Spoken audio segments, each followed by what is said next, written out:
Assalamualaikum warahmatullahi wabarakatuh. Kami dari kelompok 3 ingin menjelaskan tentang ekonomi kesejahteraan, efisiensi, dan optimalitas.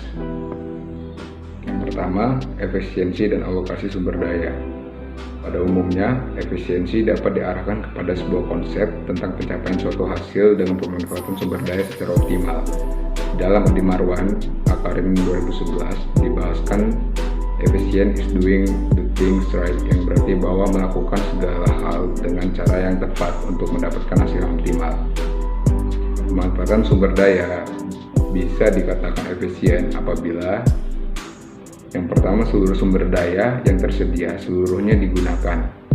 Efisiensi menjelaskan bahwa jika semua sumber daya telah habis teralokasi, maka alokasi yang efisien telah tercapai. Yang kedua, ada corak penggunaan. Adalah sebuah sedemikian rupa sehingga tidak terdapat lagi corak penggunaan lain yang akan memberikan tambahan kemakmuran bagi masyarakat maupun individu. Setelah diproduksi secara efisien, produk juga diharapkan dapat dialokasikan dengan efisien kepada masyarakat. Dalam pandangan ekonomi berwawasan lingkungan, jika transaksi dan alokasi sumber daya tidak memperhitungkan dampak lingkungan yang ditimbulkan, maka alokasi tersebut dianggap tidak efisien. Dari algoritma menggunakan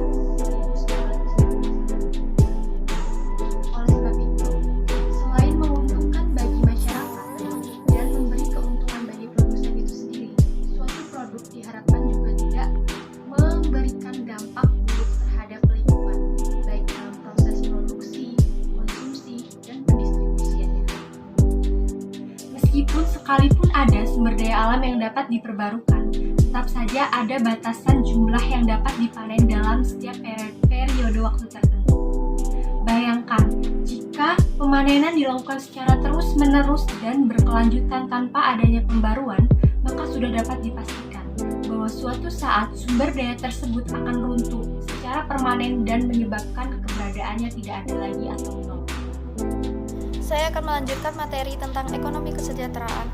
Ekonomi kesejahteraan adalah satu cabang teori ekonomi untuk menyelidiki sifat dari rekomendasi kebijakan yang akan dibuat oleh para ahli ekonomi. Ada 4 asumsi untuk memaksimumkan kepentingan individu yang pada akhirnya akan mendorong alokasi sumber daya yang semakin efisien. Yang pertama adalah unit individu yang terdiri dari unit produksi dan juga konsumsi itu harus lebih kecil dari volume total pasar. Eksternalitas adalah salah satu contoh dari kegagalan pasar.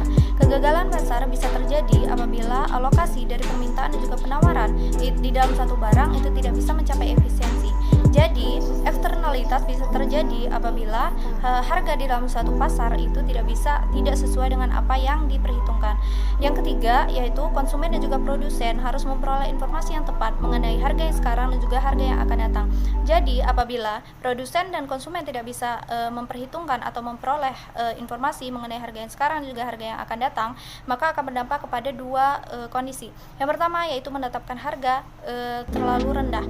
Jadi, apabila kita menentukan harga yang terlalu rendah, maka itu juga akan berdampak kepada laba yang akan didapatkan. Jadi kita sebagai produsen harus hati-hati di dalam menentukan harga tersebut, karena di dalam menentukan harga tersebut itu akan menutupi laba, menutupi pengeluaran yang telah kita keluarkan. Terus yang kedua yaitu penetapan harga terlalu tinggi. Jadi apabila kita menentukan harga terlalu tinggi dan menyebabkan pelanggan itu tidak mampu untuk membayar, maka itu akan berdampak juga kepada pengurangan penjualan yang kita jual. Maka kita sebagai produsen harus mempunyai logika, yaitu harga yang kita berikan itu apakah sesuai dengan manfaat dari produk yang telah kita berikan. Yang keempat, yaitu kebebasan individu untuk masuk dan juga keluar dari aktivitas ekonomi. Jadi, apa yang dimaksud dengan kebebasan di sini, yaitu kebebasan untuk memproduksi, kebebasan untuk mengkonsumsi barang dan jasa, tanpa adanya unsur dari penipuan. Selanjutnya adalah efisiensi ekonomi. Efisiensi ekonomi adalah tingkat pengukuran dari sumber daya alam yang kita gunakan di dalam suatu proses. Jadi, apabila kita menggunakan sumber daya alam secara efisien atau lebih sedikit, maka itu juga akan berdampak kepada proses yang akan semakin efisien. Yang selanjutnya adalah alokasi sumber daya. Alokasi sumber daya itu menggambarkan barang apa dan mana yang akan kita produksi. Saya akan melanjutkan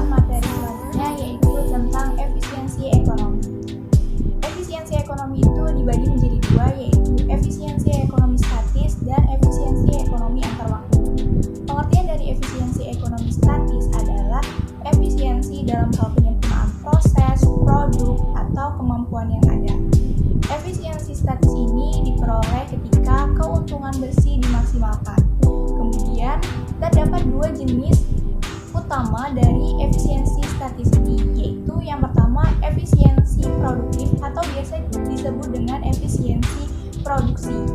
Adalah situasi di mana ekonomi atau sistem ekonomi, misalnya seperti perusahaan, bank, industri, rumah sakit, negara, dan lain-lain ini tidak dapat memproduksi lebih dari satu barang tanpa mengorbankan produksi barang lain dan tanpa meningkatkan teknologi produksinya. Dengan kata lain, efisiensi produktif ini terjadi ketika barang atau jasa ini diproduksi dengan harga atau biaya yang serendah mungkin.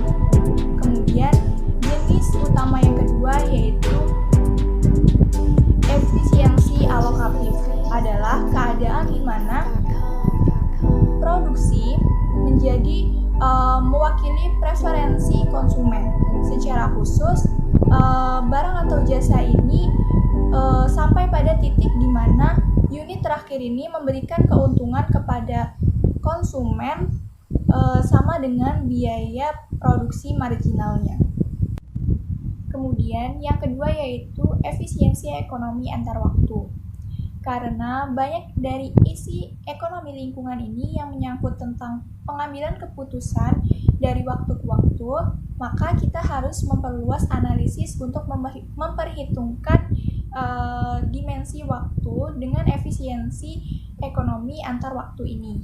Keputusan yang diambil hari ini memiliki implikasi pada produksi dan konsumsi yang tersedia di masa yang akan datang.